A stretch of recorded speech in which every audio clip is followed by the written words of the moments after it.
Hosiana, terpujilah nama Tuhan Allah kita. Diberkatilah dia yang datang dalam nama Tuhan, sekalipun melalui jalan penuh sengsara, via dolorosa. Bapak Mama, saudara orang beriman yang sangat diberkati oleh Tuhan Yesus Kristus, shalom. Sekali lagi shalom. Puji nama Tuhan. Bapak Mama, saudara, apabila seseorang ada dalam suatu keadaan atau situasi tertekan, kotong ju termasuk, yang seseorang itu kotong ju termasuk, atau tentunya ada di tengah-tengah suatu tekanan, merasa tersudutkan, diancam, ketika keamanan atau rasa aman kita terancam, bahkan ketika kita ada di dalam mara bahaya, maka tentunya orang akan meresponi dengan mengambil tindakan-tindakan cepat supaya dapat terhindar dari ancaman dan tekanan. Siapapun dia akan melakukan itu. Siapa yang pisorong diri pas-pas di garis putih, kemudian koa-koa bilang datang suko tabrak, itu dia pun nama sorong diri ko mati. Amin. Atau ada yang pernah bikin, di sini hanya ada satu saja, dia pun nama penatua garis putih. Betul ada kok? Sonde ada ya. Orang akan melakukan tindakan-tindakan, orang akan mengambil keputusan, karena tentunya bahwa ketika ada di tengah-tengah ancaman dan tekanan, situasi yang demikian akan mempengaruhi mental dan emosional seseorang. Jangan heran apalagi kalau stena botil sunaik, yang dia bilang bahwa lu yang lari datang atau ini falungku yang lari pilih. Amin Bapak Noel. Beta cek saja. Kalau beliau bilang amin, itu berarti beta bilang tep di sini. Benar. Karena itu Bapak Mama, saudara orang beriman, ada 3 hal yang selalu orang bikin untuk terhindar dari ancaman, mara bahaya dan tekanan yang akan terjadi atas dirinya. Hal yang pertama yang orang akan bikin, Bapak Noel. Saya sebut Bapak Noel saja. Saya takut kalau sebut BP3J. Yang pertama, orang akan memilih untuk diam. Orang Kupang bilang lu diam, lu aman. Tetapi kalau lu ribut, lu kecap. Lu diam, lu aman. Tapi kalau lu ribut, lu kecap. Walaupun ada dalam keadaan terancam, maka dia akan memilih diam. Karena dia sudah dengar itu bahasa tadi. Lu diam, lu aman. Lu ribut, lu kecap, lu kenun. Skuku. Karena itu Bapak-Bapak saudara, orang akan memilih untuk diam. Kenapa orang memilih untuk diam? Supaya dia tidak mengalami resiko buruk. Dia diam, tapi dia pun hati coba garu. Dudak. Weh, dia kalau muncul datang bet lari. Diam. Kalau mau aman diam. Kalau diam berarti amin. Bukan aman saja tetapi amin. Orang akan memilih diam untuk tidak mengalami resiko buruk. Orang akan memilih diam untuk mencari aman. Tetapi juga bisa dibilang diam untuk menyerah pada nasib. Mau bikin apa nah? Bikin su. Dia pun lagu dia pakai, berserah kepada Yesus. Aku berserah. Dia hanya bisa bilang begitu. Mau bikin apa nah? Bikin su. Hal yang kedua, yang orang akan bikin ketika dia ada di dalam keadaan tekanan dan terancam, orang akan memilih untuk bertindak, atau dia akan memilih untuk memberontak, dia akan memilih untuk melawan. Bahkan jangan heran kalau ada yang melawan dengan brutal atau membabi buta. Lu jangan cari hal ya, lu belum tahu. Di ini Mio ini dari jembatan Memeto sampai jembatan ini di atas itu hanya au lo au. Dia pun kata sampai hanya itu suara besar, tetapi sampai au lo au itu dia kasih kecil. Au lo au. Orang akan memberontak dengan segala cara dan segala daya. Orang akan bersikap arogan dengan keras. Orang tidak akan tunduk karena dia harus melawan akan segala tindakan, ancaman, dan juga tindakan-tindakan yang tidak membawa kenyamanan bagi dirinya. Siapa yang sonde begitu?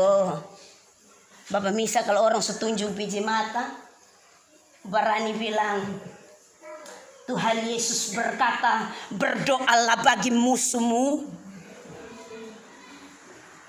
Bapak Edu, Tuhan Yesus berkata, berdoa lagi bagi musuhmu.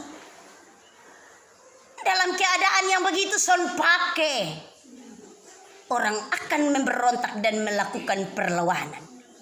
Bahkan di pengurusan sampai di pos polisi Kakak Indah. Itu hal yang kedua, orang akan memberontak. Hal yang ketiga, orang akan memilih jalan tengah. Hati-hati dengan orang yang memilih jalan tengah. Dia akan mencari persepakatan untuk kenyamanan dirinya.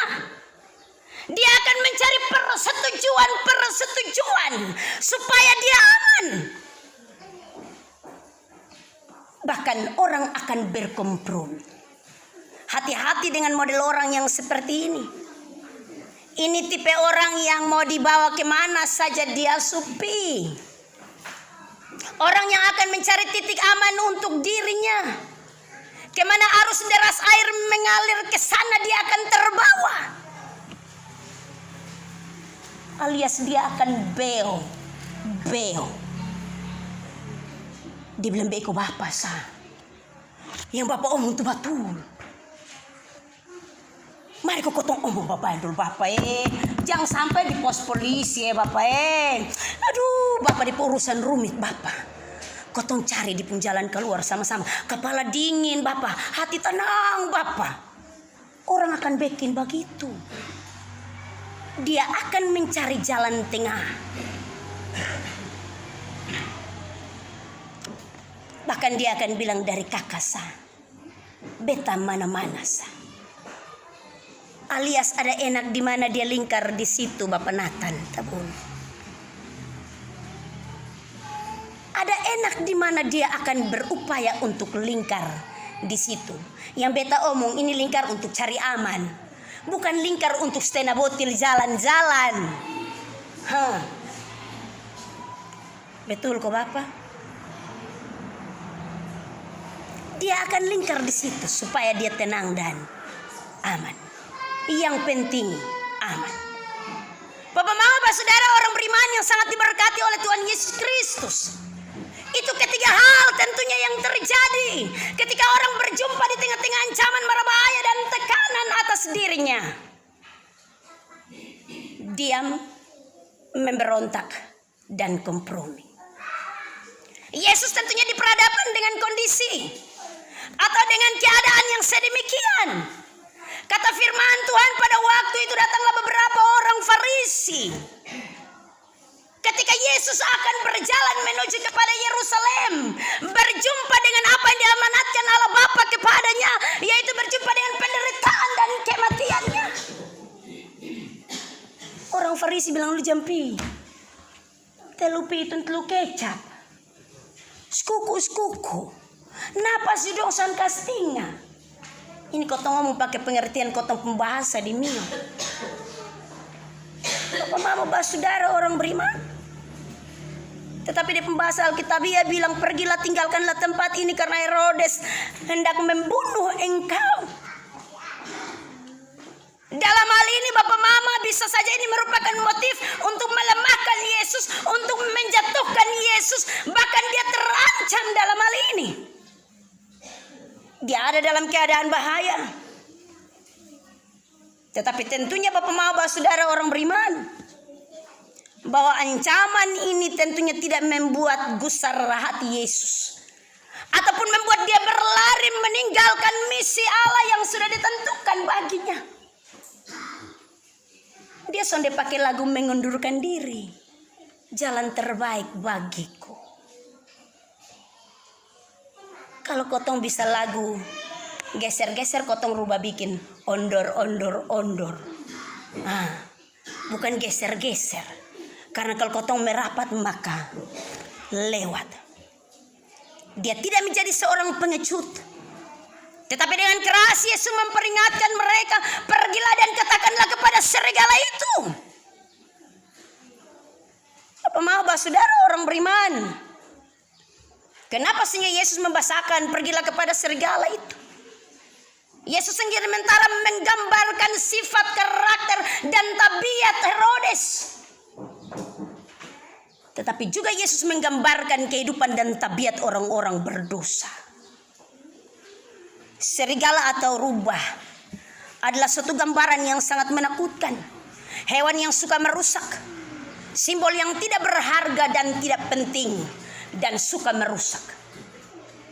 Kalau petani-petani yang ada di Amerika, Bapak Mama, atau yang ada di, saya omong Amerika terlalu jauh, Amerika, Amadoke, terlalu jauh. Kalau yang ada di Mio, beberapa waktu yang lalu itu ketempung hati gusar dengan sapi, masuk makan orang pun jago. Itu binatang perusak. Karena itu semua orang pada berjaga. Pasang pagar kiri kanan, gantong baju kiri kanan. Gantong baju sandicim di ketempung babodi sondatang lain. Jenis binatang perusak, babi hutan. Orang pasang jerat sini sana. Rubah atau serigala sama gambarannya dengan yang demikian. Merusak. Karena itu orang merasa terancam. Merasa ada di bawah tekanan. Merasa ada mara bahaya. Yesus menggambarkan serigala itu. Tentunya menggambarkan suatu keadaan yang rusak. Karena itu Bapak Mama, saudara orang beriman, untuk hal itu hanya dibutuhkan keberanian yang besar. Dan tentunya bahwa secara terbuka dan berani untuk menentang atau melawan. Secara terbuka dan berani. Kalau kau tahu biasa bungkus-bungkus, sonde berani terbuka. Bungkus-bungkus ini nanti kalau pas ada mau syukuran di rumah, Bapak Penatua datang bilang, Mau pendeta, kotong ada mau doa sedikit, makan jagung bose sama mama.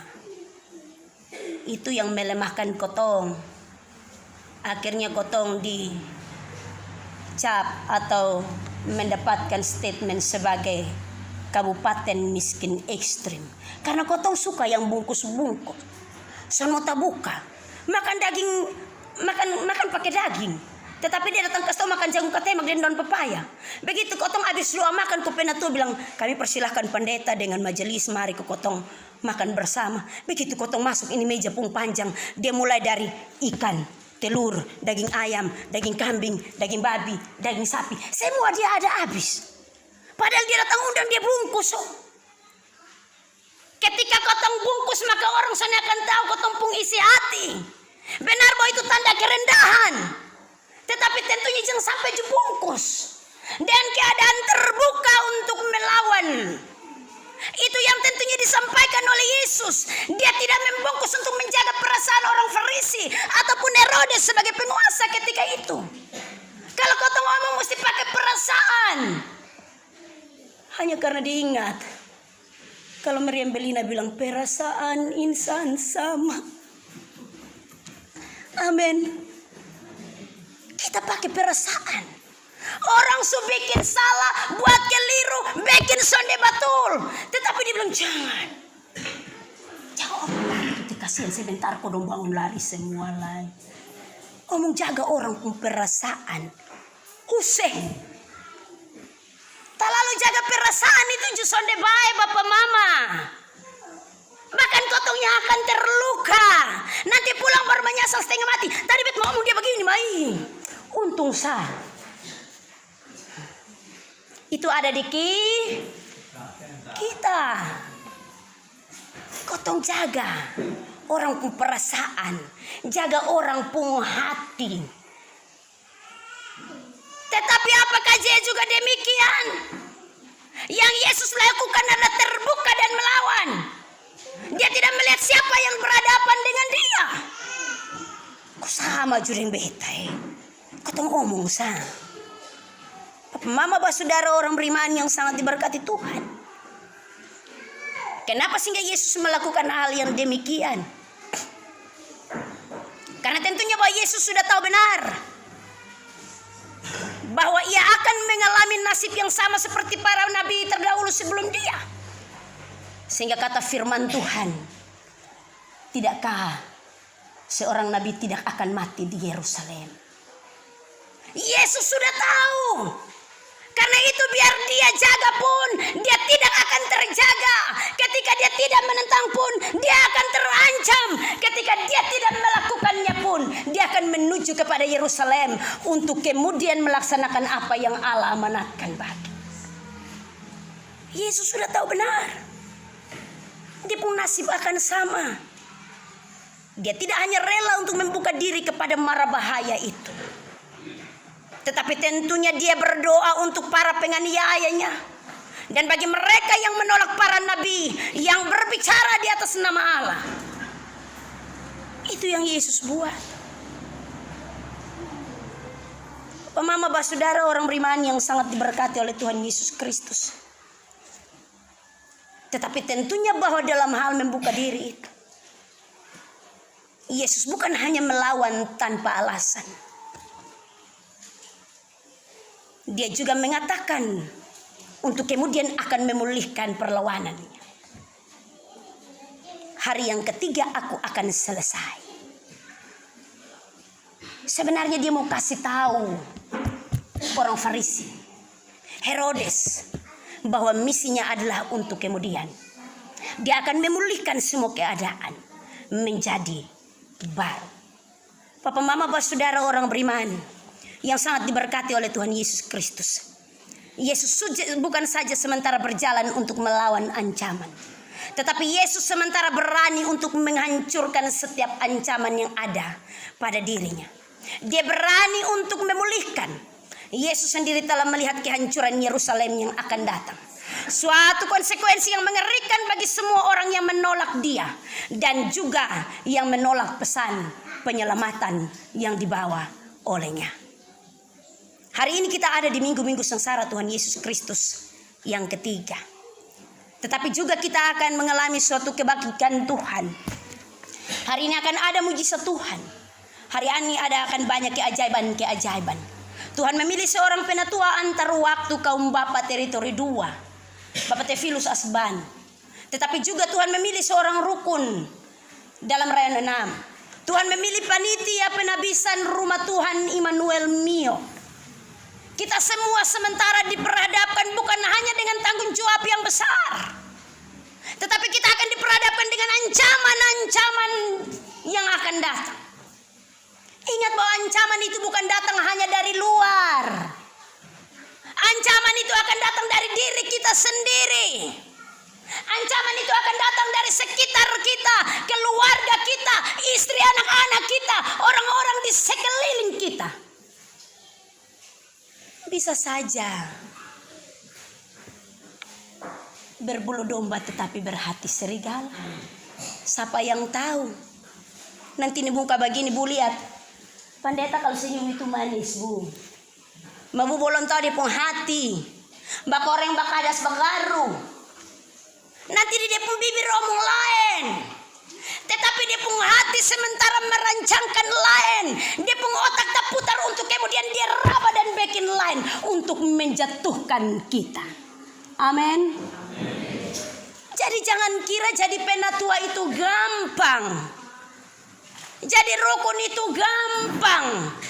Jadi panitia penabisan gereja itu gampang. Sonde ada yang gampang. Ada orang yang dia bilang hormat, mas sampai dia bilang horkoit. Dia bilang bet dukung. Tetapi begitu jalan dia akan angkat kaki dan gae kita, siku kiri kanan, supaya kita jatuh. Ini bukan pekerjaan yang gampang. Kita semua ada dalam panggilan Allah yang sama. Karena itu kita perlu berhati-hati. Tetapi sama seperti yang Yesus lakukan, terbuka dan melawan. Supaya kita bisa menyelesaikan misi kita bersama. Supaya kita dapat menyelesaikan misi kita bersama. Beta ngomong begini. Tak lalu terharu, tetapi bahagia lihat Immanuel Mio. Pergumulan tak lalu panjang Bapak Mama. Bapak Mama dapat hadiah besar dari Tuhan di tahun 2022. Sebuah rumah gereja. Orang bilang terima kunci, isi dalam full. Mulai dari mimbar sampai nanti di pungkayan gorden jo orang taruh, meja altar jo orang taruh, semua orang taruh. Hadiah terbesar. Karena pergumulan terlalu panjang, kotong kalau pas hujan begitu berbakti maka yang ada di sebelah sayap kanan pendeta akan bergeser. Tenasa, wasa borok, oh rumah gereja ada lubang. Hadiah terbesar.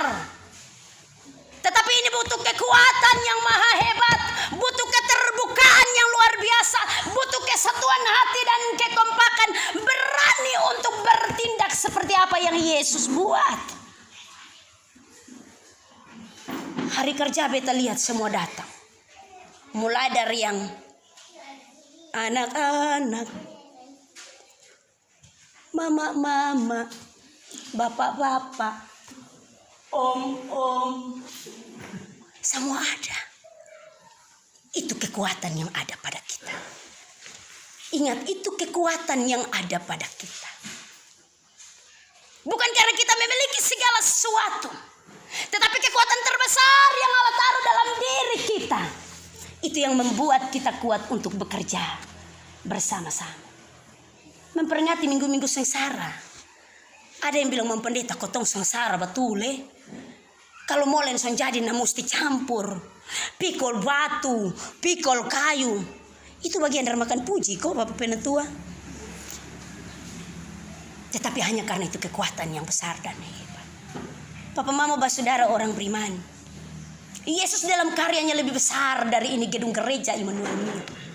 Yesus dalam karyanya lebih besar dari kotong pun kesatuan yang kotong alami saat ini. Yesus dalam karyanya lebih besar. Kenapa sehingga saya bilang demikian? Harus melalui ancaman dan mara bahaya. Jalan penuh sengsara. Dia tahu benar bahwa ke Yerusalem ada jalan adalah jalan menuju kepada kematiannya. Tetapi dengan keberanian itu, supaya kemudian dia mengumpulkan yang tercerai-berai. Dia mengumpulkan yang terhilang.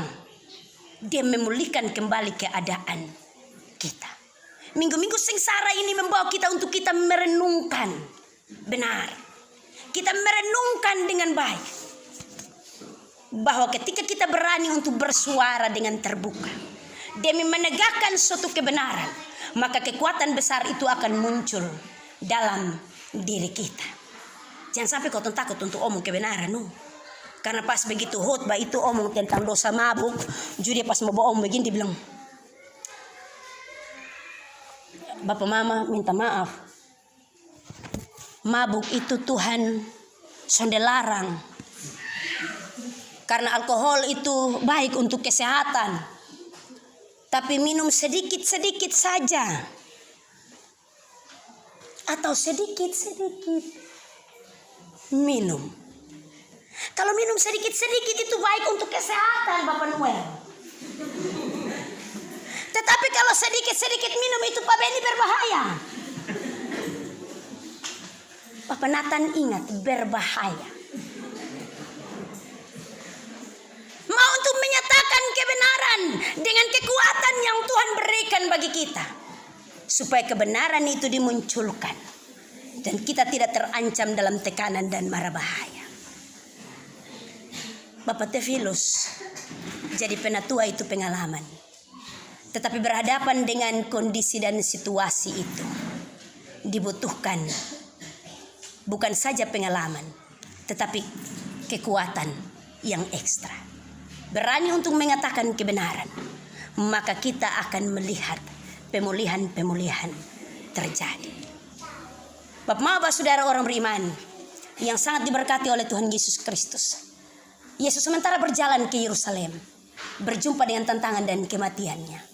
Karena itu dia berdoa, Yerusalem, Yerusalem, engkau yang membunuh para nabi. Tetapi di sanalah ada kekuatan besar, supaya dia yang adalah anak Allah yang hidup, melalui jalan kesengsaraannya, penderitaan dan kematiannya, maka iman kita akan kembali bangkit bagi kemuliaan nama Tuhan. Mari kita pulang bersama-sama dengan tanggung jawab iman yang besar.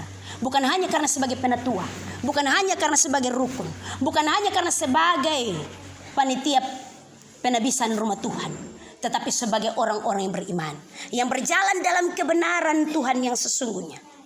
Tidak diam, tidak berkompromi, tetapi berani untuk memberontak dan melawan. Tuhan memberkati kita dalam terang firman-Nya. Terpujilah nama Tuhan Allah kita. Amin.